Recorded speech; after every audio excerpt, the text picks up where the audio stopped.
डीमार्ट नाम तो सुना होगा। डीमार्ट एक रिटेल कंपनी है जो अपने डिस्काउंट और सेलिंग के लिए जानी जाती है। डीमार्ट के फाउंडर राधाकिशन दमानी जी हैं। दमानी जी ने फर्स्ट ईयर के बाद ट्रेड की डिग्री छोड़ अपने पिता के मेटल रोलर्स व्यवसाय में शामिल हुए थे। लेकिन जब वह 32 वर्ष के थे तब उन्होंने स्टॉक मार्केट में हाथ आजमाने की कोशिश की और उस टाइम उन्होंने स्टॉक मार्केट में एंट्री की।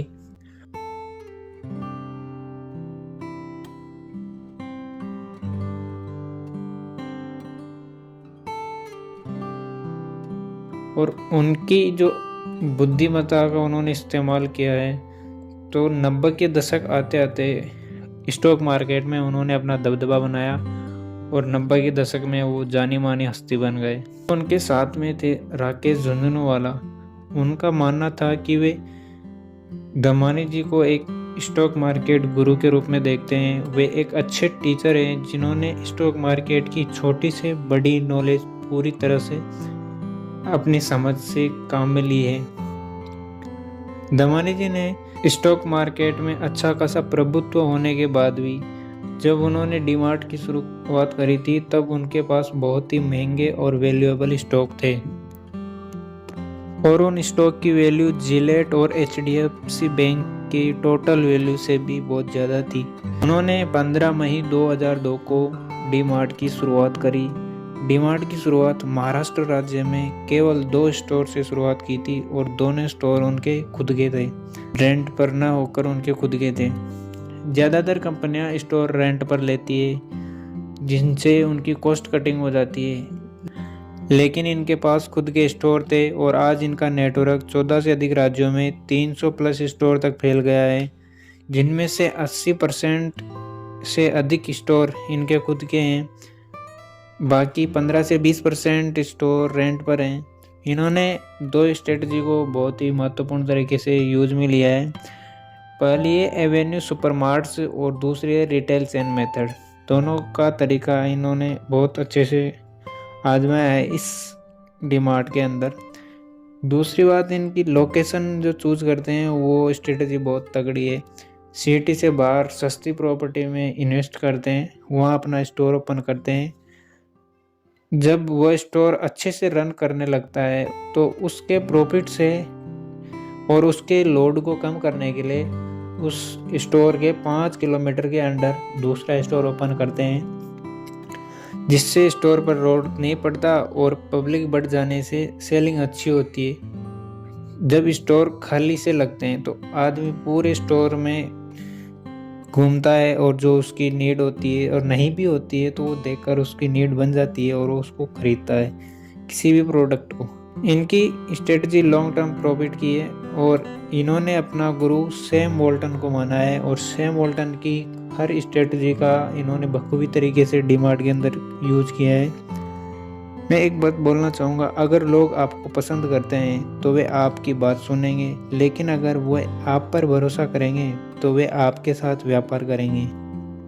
दूसरी बात आती है इतना डिस्काउंट देते कैसे हैं। तो जब ये किसी मैन्युफैक्चर से प्रोडक्ट खरीदते हैं तो बीच की चेन को साइड कर रखा है इन्होंने। ये ना तो किसी होलसेल से खरीदते हैं ना बीच में किसी खरीदते हैं, सीधा मैन्युफैक्चरर से प्रोडक्ट खरीदते हैं, जिससे इनकी जो बीच की जो कॉस्ट कटिंग है वो अलग हो जाती है और प्रोडक्ट सीधा इनके पास आता है, जिससे इनको सस्ता माल मिलता है और दूसरी बात उस पर डिस्काउंट भी मिलता है और डिस्काउंट को ये कस्टमर को डाइवर्ट करते हैं और कस्टमर को ज़्यादा डिस्काउंट मिलेगा तो माल ज़्यादा बिकेगा।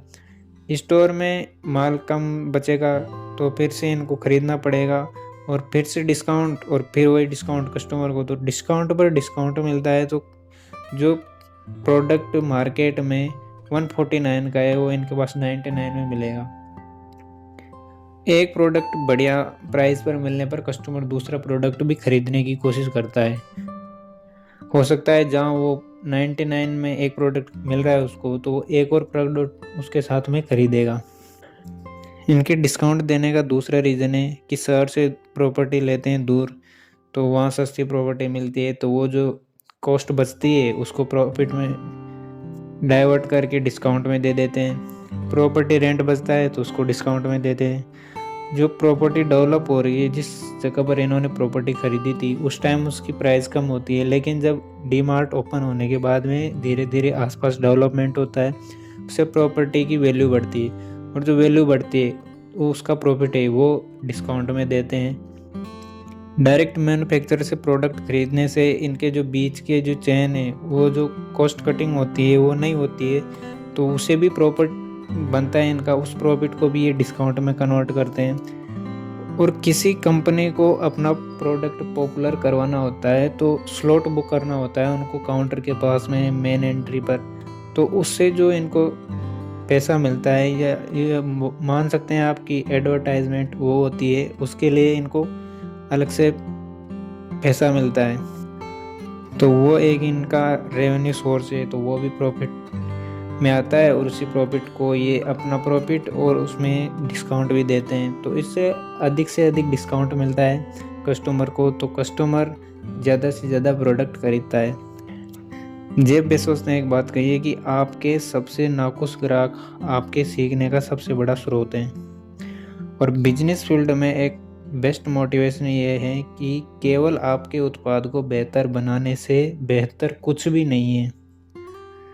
अगर आपको ये केस स्टडी अच्छी लगी हो तो आप हमें बताएं कि अगली केस स्टडी आप किस पर चाहते हैं, और हमें सपोर्ट करें। आपने अभी तक सब्सक्राइब नहीं किया है तो प्लीज़ प्लीज़ प्लीज़ सब्सक्राइब करें।